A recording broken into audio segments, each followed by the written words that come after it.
Estamos de volta aqui agora às 7 horas e 23 minutos na sua Jovem Pan, na 99,3 FM, no Jornal da Manhã, edição Três Lagoas. E eu tenho o prazer de ter ao nosso lado aqui Larissa de Freitas Matos, ela que é pediatra e vai conversar com a gente a respeito dos principais cuidados que nós devemos ter com os pequenos, né, com as crianças, né, nesses períodos onde existe aí essas quedas bruscas de temperatura. Bom dia, Larissa. Bom dia, é um prazer estar aqui, muito obrigada pelo convite. É isso aí. Larissa, já dando início ao nosso bate-papo aqui, fala pra gente, a gente passou aí por um período, né, atípico na nossa região, né, onde as temperaturas elas ficaram muito baixas e a sensação térmica também era menor ainda. Fala pra gente, quais os principais cuidados que a gente tem que ter com os pequenos, né, com as crianças de 0 a 10, 12 anos, nesses períodos? Realmente quem sofre mais nessas temperaturas mais baixas, assim, essas quedas bruscas, são as crianças, né? Os idosos também sofrem bastante, mas as crianças e os pais ficam de cabelo em pé. Nesse período acaba circulando mais vírus, a gente acaba ficando mais fechado, né? Por causa do frio, então acaba todo mundo ficando mais fechado, circula menos o ar. Isso acaba fazendo com que eles acabem se infectando mais, né? Então, a gente precisa ter muito cuidado com essa questão do ambiente, de como que tá. Ter um cuidado maior ali com o ambiente. Então, ventilação está sempre circulando mais. Então, janela aberta, procurar ficar em lugares mais abertos, né? Na escola, às vezes, fica mais frio, então fica aquelas crianças todas juntas, tudo fechadinho dentro da sala, onde vai os vírus tomando conta. Então, deixar sempre o ambiente mais aberto, isso é muito importante.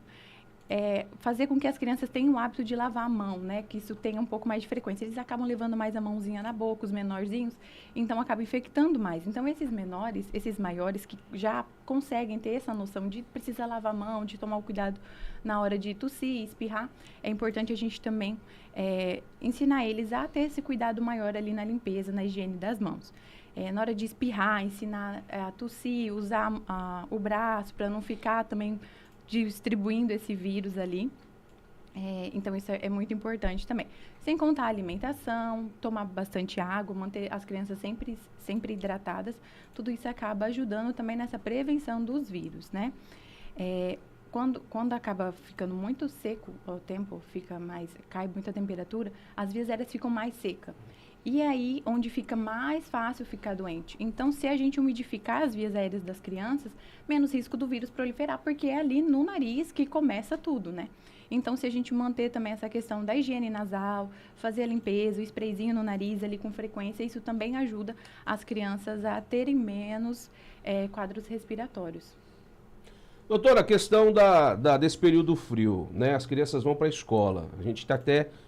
verifica e vê que muitos pais vão acordar, tá 6 graus lá fora, vou pegar o meu filho, a minha filha, vou acordar, vou arrumar, vou levar para a escola. Três Lagoas faz um frio muito curto, né? Então amanhã vai, né? Hoje deixa dormindo, tadinho. Mas qual que é a maneira? Não tem jeito, vai para a escola e não tem frio que vai segurar. Como é que o pai deve preparar essa criança para ir para a escola? Tem que colocar sempre mais roupinha, deixar mais aquecido também, né? Até para ficar num ambiente que vai estar mais aberto. Então, a gente tem que deixar essa criança bem aquecida. Colocar roupas em camadas. Então, às vezes, uma roupinha mais quentinha por baixo, que seja um pouquinho mais justa, para ir conseguir colocar os casacos. E, né, pode ter uma variação no dia mesmo, já ir aumentando a temperatura. Então, essa criança vai tirando os casacos ali conforme o ambiente que tiver e for aumentando a temperatura. Mas... é importante a gente, então, colocar uma roupinha por baixo um pouquinho mais quentinha. E aí, colocando os casacos, né? Em algumas situações, principalmente os bebês menores que perdem mais calor, a temperatura acaba baixando mais. Colocar touca, né? Isso também é importante, luvinha, usar a touquinha. Os bebezinhos, usar a luvinha, porque eles acabam ficando... Não que vai ser... a gente vai conseguir aquecer tanto, né? Mas uma temperatura ali abaixo de 16 graus, já dá para usar uma luvinha nos bebezinhos, sim. Isso tudo faz a diferença, né, nesse período do ano que não tem tanto frio em Três Lagoas, né? Mas quando tem, né, pega todo mundo de surpresa. E assim as coisas acontecem. Bom, como fortalecer a imunidade dessas crianças? Porque a criança normalmente come mal porque os pais permitem. E aí come mal de tudo quanto é coisa que normalmente não vai retribuir com vitaminas para essa criança. Mas o que é indicado nesse período do frio normalmente que, de repente, a imunidade pode baixar e essas doenças que são oportunistas... muitas vezes, né, podem fazer com que essa criança fique bastante debilitada. Alimentação, Até que ponto? Sempre é importante durante todo o ano, óbvio, né? Mas durante esses períodos mais gelados que a gente está vivendo agora no meio do ano, doutora. É fundamental. A imunidade e a alimentação é o principal, né? A gente sabe que as crianças têm um pouco mais de dificuldade, acaba tendo umas fases mais seletivas, né? Não fica tão atraída pelo legumes quanto o doce. Então, a gente tem que tomar cuidado e tem que continuar insistindo nessa alimentação mais adequada. Os bebês não, né? Os bebês acabam só tomando leite. Então, os que têm o leite, conseguem o leite materno, então, é excelente, é o melhor que a gente tem. Nos casos dos bebês que não conseguem amamentar com leite materno, então a fórmula, que é também uma melhor indicada ali para a idade, para os bebês menores de 1 aninho, e continuar com os cuidados básicos. Então, bastante água, tem que manter as crianças hidratadas, isso é fundamental. E continuar com as consultas de rotina para ver se tem necessidade de suplementar alguma vitamina, principalmente essas crianças que estão passando pela essa questão de não conseguirem fazer a alimentação adequada, né? Então, existem vitaminas também que podem ser usadas, mas isso é cada caso específico e tem que manter as consultas de rotinas e claro, o calendário vacinal atualizado. Tá. Doutora Larissa, a gente passou por um período nesse ano onde a bronquiolite ela teve um destaque muito grande, né, no meio na saúde, falando de crianças. Para os pais, quais os sintomas que os pais identificam na criança da bronquiolite para um resfriado comum, de uma gripe? Como que faz para diferenciar? Porque a gente sabe que a bronquiolite ela é séria, precisa ser tratada até com certa urgência. Então, assim, quais os sintomas que os pais precisam se atentar para diferenciar, né? Às vezes um resfriado, uma gripezinha que dá para tratar em casa, para ter que levar até o hospital ou um pronto-socorro. Dificilmente, se essa criança é saudável, né? Ela vai começar já nos primeiros sintomas já sendo uma bronquiolite, assim, com sintomas mais graves. Vai começando uma evolução devagar e dependendo de como é esse organismo, de como é essa criança, aí o bichinho acaba, né, estragando um pouquinho mais ali a saúde. Então, a gente precisa entender que não começa com a bronquiolite já aqueles casos que precisa de internação. Tem bronquiolite que a gente consegue muito bem tratar com avaliação ambulatorial, né? Só acompanhando ambulatorial. Então, uma síndrome gripal comum. Então, vai estar com o nariz escorrendo, vai ter uma tosse, uma febrinha ou outra. E aí, como for evoluindo, é o que a gente precisa tomar cuidado. Então, na bronquiolite, a criança, ela fica muito mais prostrada. Então, ela não consegue mamar como era antes, ela não busca o alimento, ela não tem aquele interesse por mamar. Até os bebezinhos ficam mais irritadas, geralmente os menorzinhos ficam mais irritados, choram muito mais. E os maiorzinhos já ficam mais quietinhos, mais amuados. A febre vai persistindo no intervalo mais curto, em vez dela ir ficando no intervalo maior, deixando, né, o organismo conseguir combater, ele não consegue. Então, sempre vai ficando aquela febre alta no intervalo mais curto. E a criança começa com esforço para respirar, que aí é quando a gente consegue perceber, e acho que várias pessoas já viram vídeos, né, de criança com esforço respiratório. Então, afunda a costela na hora que respira, fica fazendo mais esforço, uma respiração bem mais rápida, mais cansada, mais ofegante. O narizinho, às vezes, fica abrindo toda vez também que respira, afunda ali no pescoço também. Esses são sinais de gravidade que a gente precisa de uma avaliação com urgência no pronto-socorro.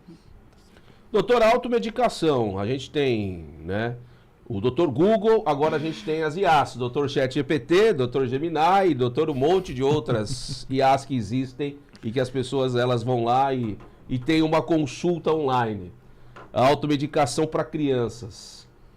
Não é indicado, obviamente, nem para adulto, quanto mais para criança. Mas a gente sabe que as pessoas vão lá, compram e dão para os seus filhos. Qual que é o perigo disso? Todo, né? Porque a gente já tem uma faixa etária que é muito menos estudada. Então, tem medicamentos que a indicação, a maioria desses xaropes, não vai resolver muita coisa, né? Se não tem indicação, não vai resolver. É só para acalmar o coração da mãe mesmo. Porque é um vírus, tem um tempo de duração, então, né, vai passar sozinho, dependendo ali. Em alguns casos, precisa, assim, do tratamento, igual quando complica, quando tem uma bronquiolite, uma pneumonia associada. Então, existem tratamentos específicos. A gente ficar colocando muito medicamento na criança, muitas vezes não vai ter resultado, né? Principalmente se não é indicado para aquela idade. Então, a maioria dos medicamentos desses xaropes é acima de 2 anos. Então, não tem um porquê a gente ficar dando para uma criança menor. Muito açúcar, pode acontecer problemas neurológicos, sonolência, e aí acaba confundindo ou tendo até uma complicação mais grave, alguma intoxicação também, né? Pelo volume, como é ofertado. Procurar sempre uma orientação médica, né? Como sempre, Claro. a gente precisa fazer isso, né? Em todos os casos, para, obviamente, não ficar dando um medicamento que não vai, obviamente, melhorar em nada, né? Exatamente. Muito pelo contrário, a condição dessa criança. Bom, em relação àquela questão envolvendo aí pegar friagem, andar descalço, para criança que normalmente é difícil ficar com um chinelinho no pé, um sapatinho no pé, isso é verdade ou é mito? Os pais podem ficar tranquilos em relação a isso, nesse período de frio, né, mais intenso que a gente tem? Às vezes a variação de temperatura, né, do organismo um pouquinho mais quente, acaba tendo contato com o gelado, acaba estimulando um pouco mais a tosse, mas não que essa criança vai ficar doente por causa disso, tá? Então pode tossir, mas se ela não tiver nenhum vírus ali, ela não vai ficar doente. Então não vai ser o pé no chão que vai causar a febre, que vai dar o desconforto respiratório, que vai fazer aquela secreção, ficar saindo um monte. Então isso é mito. Pode Até porque deixar o a vírus criança ele vem pelo ar, né? Não é no Isso, chão. aham. É contato normalmente, É contato, né? É isso. mão com o rosto. Com via aérea ali, mão na boca, ir no nariz, espirrar no rosto. É isso que causa o vírus, e não pé no chão. Pode brincar no parquinho, pode pisar no chão, brincar na areia é bom. Um pouquinho de vitamina S de sujeira faz bem também. Bom pra imunidade, né? Exatamente. É isso. Bom, banho quente. Todo mundo toma aquele banho quente pelando, né? O fumaço fica um E banho depois já sai daquele direto pro jeito. quarto. E tudo aí, nesse gelado. período de frio, com criança, né? Qual que é o problema? Então tem essa Tem que- algum problema? Tem nesses essa questão casos? da variação de temperatura, né? Às vezes pode ficar até desconfortável também para a criança num ambiente muito quente, de repente muito frio. Então, não, né? A gente tem que adequar também ali onde vai ser trocado e colocada a roupinha, principalmente os bebês. E também na questão da pele. A pele é um órgão de defesa, né? Ele precisa estar muito bem cuidado também para proteger a criança de infecções. Então, o banho quente, ele acaba ressecando mais a pele, acaba agredindo, onde fica mais fácil a criança ficar doente. Então, não é recomendado banhos longos e quentes agora nessa época, né? Então, quentinho, ok. Não tem como a gente fugir, até porque a gente é Três Lagoense, né? Não dá para ficar no banho frio no frio, não. Mas um banho morno e rápido. E depois passar hidratante, ter todos os cuidados da pele ali indicado para cada idade. Esse período do ano, banho morno e rápido, eu acho difícil, né? Que as pessoas consigam. Criança pequena, obviamente, com supervisão, né? E, Já quer levar o e bebês é brinquedinho pro banho. diferente, é outra história. Tentar Mas distrair um normalmente pouquinho para conseguir tomar banho. não é fácil, viu, Igor? Doutora, a gente tem muitos casos, ainda voltando naquele caso da bronquiolite, né, e tudo mais, pra gente passar um apanhado geral sobre isso. Você explicou mais ou menos aí a diferença, né, de uma gripe, de um resfriado comum e tal. Quando eu preciso levar meu filho ao médico, né, pra Para ser saber, ser avaliado e saber de fato qual é o problema dele? Porque a gente sabe também que às vezes a criança, ela aproveita, Da dependendo da situação, idade, né, aproveita da situação para querer ficar em casa, não ir pra escola. Eu tenho um de 4 anos lá em casa que de vez em quando ele dá uma despertinha e fala, não, pai, não tô me sentindo bem. E aí, nessa hora que chega no pediatra, a criança tá subindo no teto Tá e o su- pai aí- tá... E a gente fica passando aquela vergonha, né? Como que a gente faz, assim, Acontece com frequência. para poder diferenciar esse momento, falando da bronquiolite especificamente? Uhum. Então, a gente precisa entender que a bronquiolite é na faixa etária dos menorzinhos, né? Então, ali até 2 anos, a criança pode ter bronquiolite, mas existem outros casos também que acaba evoluindo igual, né? Sim. Então, o desconforto respiratório, né? Na pneumonia também tem. A criança respira mais rápido também, os maiorzinhos também vai ter uma respiração mais rápida. Então, a gente tem que prestar atenção para levar em avaliação médica, na urgência. Então, febre mais de 3 dias, sem nenhum outro sintoma, a gente tem que investigar o porquê.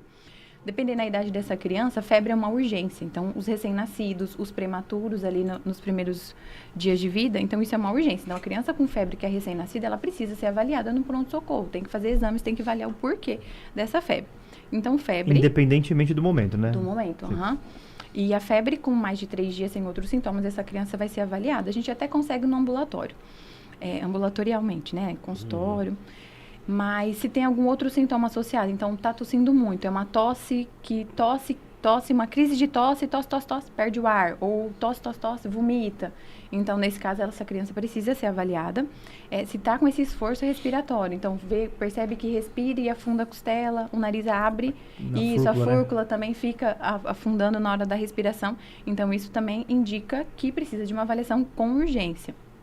se essa criança está ficando roxinha, então cianose na boquinha, nas mãozinhas, e tá com esse quadro respiratório, então é bom que ela seja avaliada também, porque aí a gente, não é todo mundo, né? Com o Covid, acho que muita gente aprendeu a usar o oxímetro, então às vezes tem oxímetro em casa, mas a saturação acaba baixando. Então saturação baixa também é um indício que a gente precisa, né? Não precisa sair comprando oxímetro, mas a gente consegue ver nesses sinais. Então, respira muito rápido, o esforço para respirar e começa a ficar roxinho.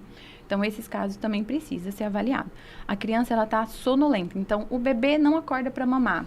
A criança que, mesmo sem febre, só fica sentada, deitadinha, não quer conversar, não quer brincar, não está querendo levantar nem para comer, a gente já fica ligado, né? Então, precisa, sim, também ser avaliado. A criança não está conseguindo tomar nem água, nem líquido, ou então está vomitando com frequência, e aí isso precisa também ser avaliado com urgência. Quando você fala criança sonolenta, é aquela que dorme muito. Muito, é uma criança super ativa. Não é que fica quietinha só apenas, né? Que dorme bastante. É aquela criança que tá super ativa, é uma criança super ativa, mas aí já não consegue acordar para brincar, na hora que chama ali para acordar, vamos lá comer, vamos brincar. Não quer saber, só quer ficar deitada, aí dorme, acorda, fica nesse meio sonolento até ao longo do dia e não só nos períodos que ela costumaria dormir. Ou seja, o pai e a mãe que tem uma criança ativa, brincalhona, que gosta de fazer a bagunça da criança, né? Precisa se preocupar, sim, quando a criança fica quieta demais, né? Na febre, a criança ela fica mais prostrada, fica mais dolorida, então acaba ficando mais sonolentinha. Mas toma um medicamento e fica ativa. Passou a febre, a criança tá normal. Então aí já fica mais ligado, mas dá para ir cuidando. Mas passou a febre e continua sonolenta, aí não, aí é um sinal que a gente precisa avaliar o quanto antes. Essa questão da febre, muita gente diz que a febre é o organismo da gente estar reagindo a alguma infecção. E que normalmente não seria interessante cortar a febre. A febre ela precisa persistir, tal. O que é verdade nisso e o que não é verdade em relação à febre? Isso é verdade. A gente precisa avaliar a criança para medicar na febre, não só pela temperatura.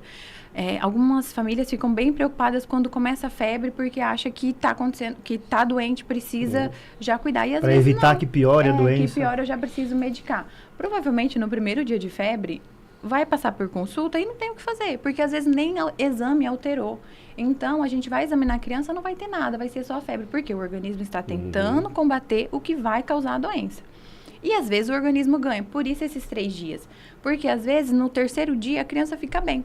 O organismo conseguiu combater ali, hidratou um pouquinho mais. Ficou mais forte, né? E a criança ficou forte e segue a vida e a gente nem sabe o que aconteceu. Tem umas febres de vez em quando, né? Que ninguém vê, sabe o que foi. De repente, 37 graus, 38. De repente já tá pulando de novo e ninguém viu o que foi. Mas medicar pelo estado geral da criança. Então, nesse caso, tá mais reclamando de alguma dorzinha e tá com febre, uma dor de cabeça, às vezes fica mais prostrada, mais sonolenta, o estado geral tá meio caído. E tá com febre, aí a gente medica. Senão, a gente pode deixar e a gente conseguir observar essa criança, claro, né? Ficar ali mais próximo. Só hidratando, dando líquidos, observando como tá, e medindo a temperatura, tá aumentando, tá diminuindo.